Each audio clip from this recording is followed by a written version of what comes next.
Okay, dear students, in our previous lecture, we talked about feminism, especially with an structural perspective.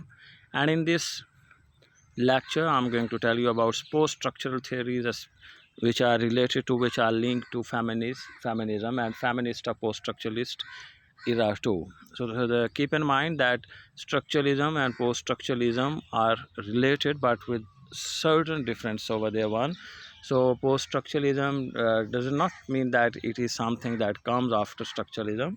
It is something. It's a sort of the perspectives are totally different one. We people have already studied there.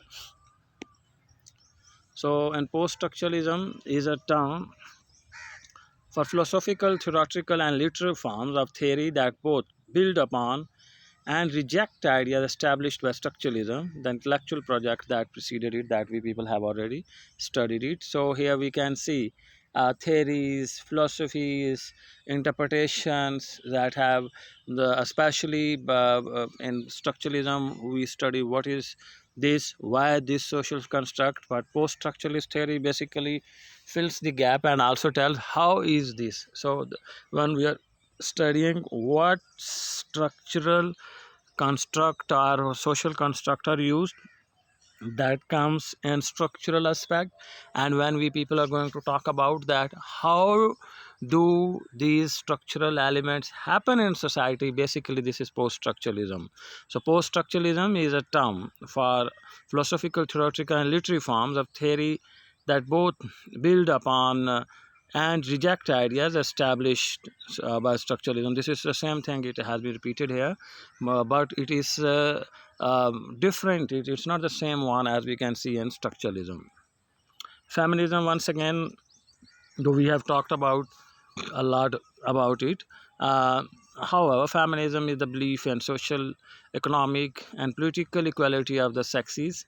Although largely originating in the West, feminism is manifested worldwide and represented by various institutions committed to activity on behalf of women's rights and interests. So, though its start is can be traced in West, in America and European, in France and certain other countries, Germany, but we can find that now in Asia, in Russia and other parts of the world also it has impacted. Even in Arabian countries, African countries, it has all over the world. It has its impacts, and its impacts can be traced now. We can also find its traces, especially they are at their height in Pakistan and different activities, protests. Women are staging at different fora. So post-structuralism feminism, now we'll talk about that what is meant by this term post-structuralism feminism. Post-structuralism feminism focuses instead on how women interact with and are shaped or constituted as knowing subjects by knowledge, discourse, and power within the social sphere, and how these women themselves exercise power through micro practices of resistance, technologies of power, and discourse. So, a feminist post-structuralist perspective offers an alternative paradigm for the study of gender bias in history text. It gives different. It is not interpreting that things as we can find that traditionally the things were acceptable. They are challenging it that it's not so. They have been deliberately created some this and certain sort of characters were created over the one. It focuses on multiple perspectives and open interpretations, opens up space for female voices of the past and present, and deconstructs realist historical narrative. So this deconstruction is part of post-structuralist movement. Our aim in this is actually to discuss feminist post-structuralist as an innovative approach to history as a school subject, and to demonstrate the implications of the analysis of school history text, different texts and literary text and fiction, and different ways how women are presented or how women have been portrayed there deliberately by one particular group. So here we can see famous contributors. It can be Derrida, Saussure, Helen Cixous, Irigaray, and Julia Kristeva. Luce. So some of them are French and some are English, and from different background the people are there. So Derrida feminism is actually the operation through which A woman desires to be like a man, like a dogmatic philosopher, demanding truth, science, objectivity. He is always through this construction saying that why not for woman, why for men? So this is feminism. He has given a different perspective, and he has deconstructed all the texts have been reread in a different perspective. Previously, they were written and composed and different, but they have been reread in different perspective. One in the lens, basically, lens is a theory I have told you, and through feminist, post structuralist feminist lens, the text have been reconstructed. The way women were presented, even you can see in Shakespearean text how women were presented there. Just take example of Polonius' daughter Ophelia is there and Gertrude is there. So feminism is therefore accused of eliding differences and judged to be just another form of Western metaphysics, pinning its hopes on truth and objectivity. Research for Women aims to emancipate women, freedom, and improve their lives. Feminist research includes research on women and research for women. They believe that any method can be feminist. Their ontological, epistemological stance is similar to interpretivists or realists' one. Feminists and feminism and deconstruction have influenced literary criticism by rethinking the terms of sexual difference, politics, and ethics, emphasizing interdeterminacy, the openness of interpretation, and the importance of difference. Their alliance has given rise to powerful interrogations of representation of women across a range of literary fields. So, Jacques Derrida claimed that deconstruction is certainly not feminist. If there is one thing that it must not come to, it is feminism. Now we come Saussure's theory about feminism. Sexist language teaches us what those who use it and disseminate it think women's place ought to be second-class citizens, neither seen nor heard.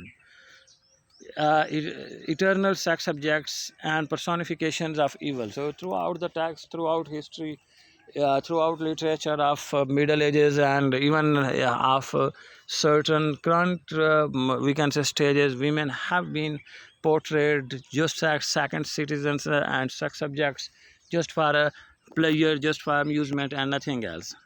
So next, Helen theory about feminism in 1917s. uh, Helen began writing about the relationship between sexuality and language.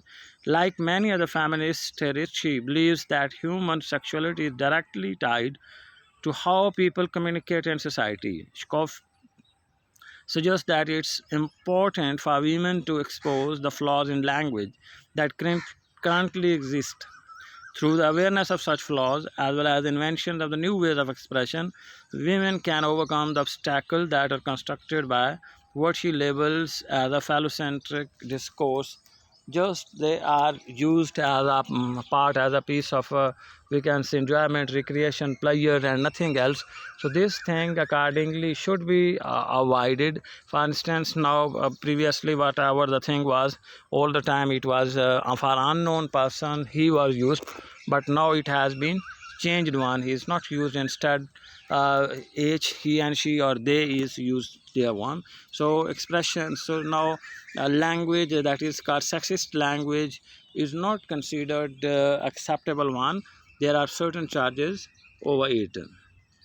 So in Hellenist essay, The Law of the Media, she discusses how women have been repressed through their bodies all through history. She suggests that if women were forced to remain in their bodies as a result of male repression, then they can do one of two things. The first option is to remain trapped inside their bodies, thereby perpetually the passivity women uh, have been a party to throughout the history. The second option is to use the female body as a medium of communication, a tool through which women can speak.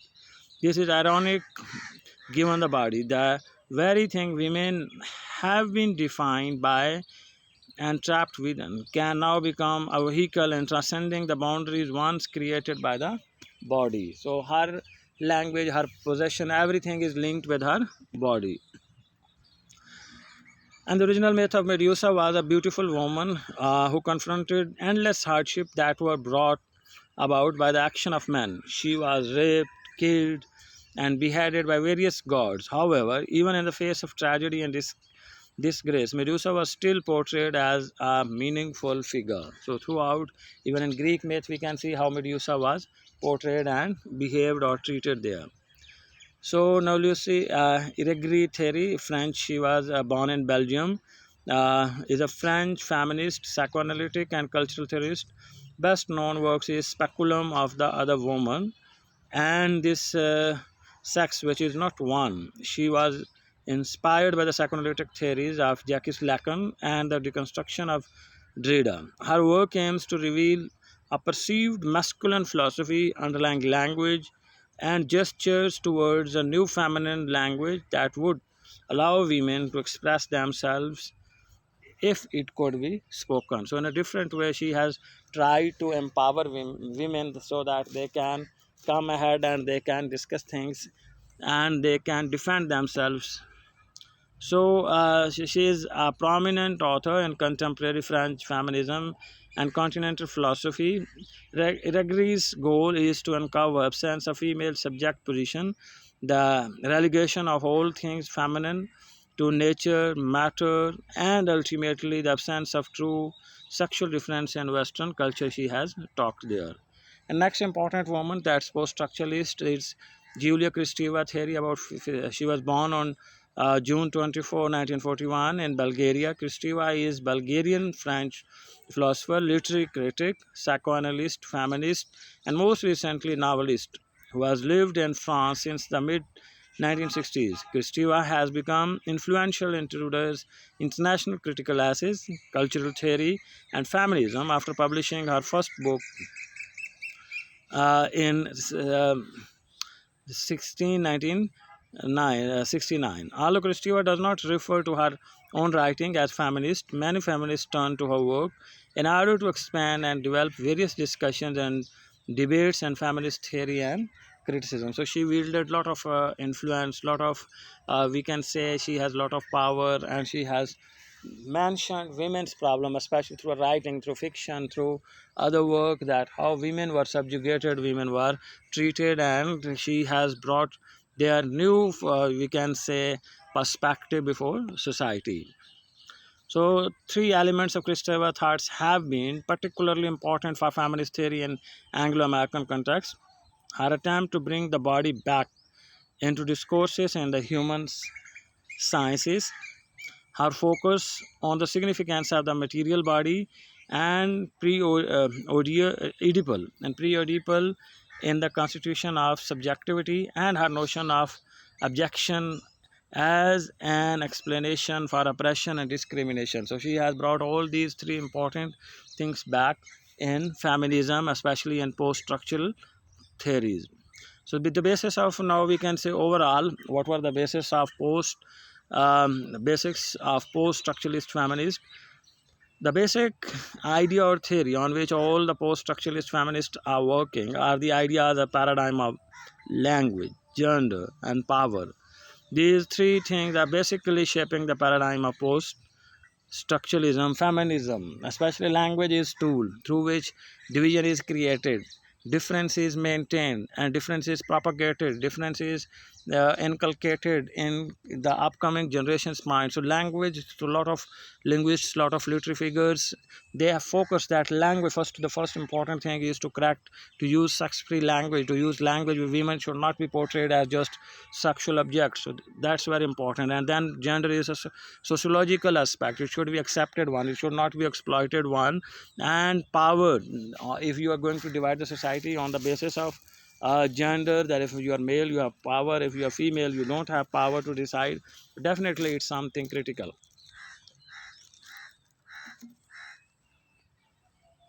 So thank you for it.